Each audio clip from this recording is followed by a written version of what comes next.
Good afternoon. I'm Christina reporting live. Breaking news today, as former Democratic presidential candidate John Edwards admits to having an affair with a 42-year-old filmmaker working on his presidential campaign.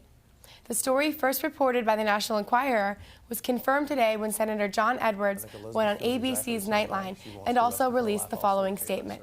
Quote, "I was and am ashamed of my conduct and choices, and I had hoped that it would never become public. With my family, I took responsibility for my actions in 2006, and today I take full responsibility publicly. In the course of several campaigns, I started to believe that I was special and became increasingly egocentric and narcissistic. If you want to beat me up, feel free. You cannot beat me up more than I've already beaten myself up." End quote. Edwards had vehemently denied any allegations of an affair until releasing his statement today, and finally admitting the truth to Woodruff in his ABC interview. In 2006, 2 years ago, I made a very serious mistake. Edwards claims the affair began and ended before he declared his candidacy for president, but the WashingtonPost.com reported that Edwards and his mistress were seen together in late December and has the pictures to prove it. Although Edwards denies being the father, speculation of the paternity of Rielle Hunter's 6-month-old daughter has soared. John Edwards has said that the affair ended too soon for that to be the case. He said, quote, "I am and have been willing to take any test necessary to establish the fact that I am not the father of any baby," end quote. Hunter has said she will not do a paternity test, but is she being paid off? Well, Andrew Young, an Edwards campaign aide, has stepped forward saying he is the father, although he is married in the birth certificate lists no father. Edwards' former finance chair, Fred Barone, admits he'd been paying both Andrew Young and Rielle Hunter.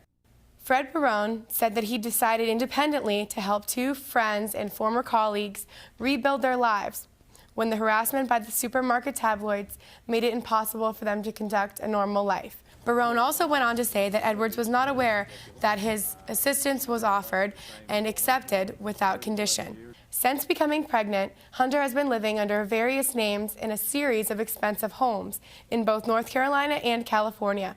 Despite her inexperience, Hunter was paid $114,000 to produce a series of campaign webcasts by Edwards' Political Action Committee. Here's a clip of Hunter's documentary.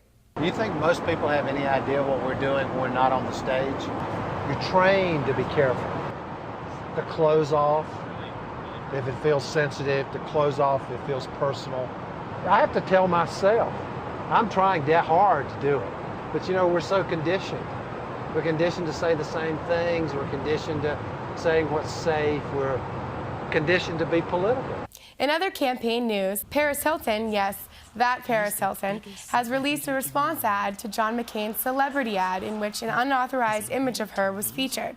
Hilton's ad, produced by FunnyOrDie.com, has garnered over 5 million hits and counting. The mounting totals have not come as a shock. Let's take a look and you'll see why. He's the oldest celebrity in the world. Like super old. Old enough to remember when dancing was a sin and beer was served in a bucket. But is he ready to lead? Hey America, I'm Paris Hilton and I'm a celebrity too. Only I'm not from the olden days and I'm not promising change like that other guy. I'm just hot. But then that wrinkly white-haired guy used me in his campaign ad, which I guess means I'm running for president. So thanks for the endorsement, white-haired dude. And I want America to know that I'm like totally ready to lead. And now I want to present my energy policy for America. Barack wants to focus on new technologies to cut foreign oil dependency. And McCain wants offshore drilling. Well, why don't we do a hybrid of both candidates' ideas? Energy crisis solved. I'll see you at the White House. Oh, and I might paint it pink.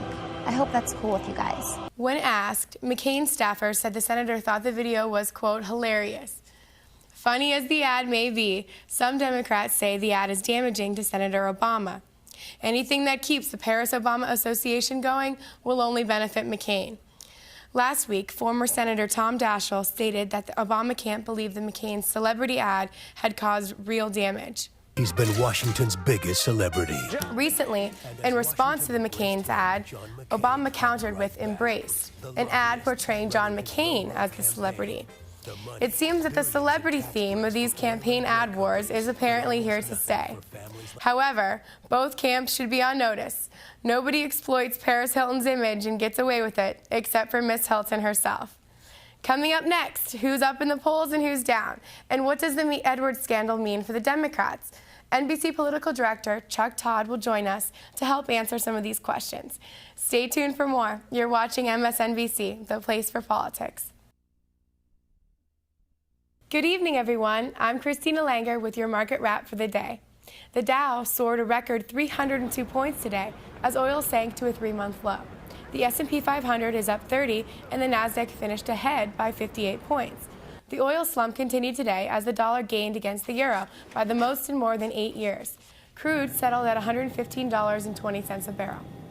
Disappointing news from Fannie Mae as shares of the mortgage finance company fell after its quarterly losses more than tripled analyst expectations. Meanwhile, the fallout over auction rate securities continues.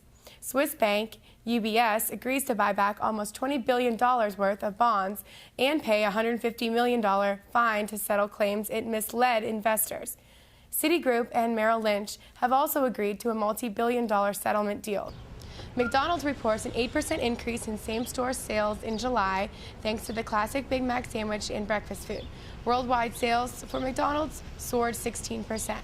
That's it for the market wrap, and stay tuned for more breaking news coverage.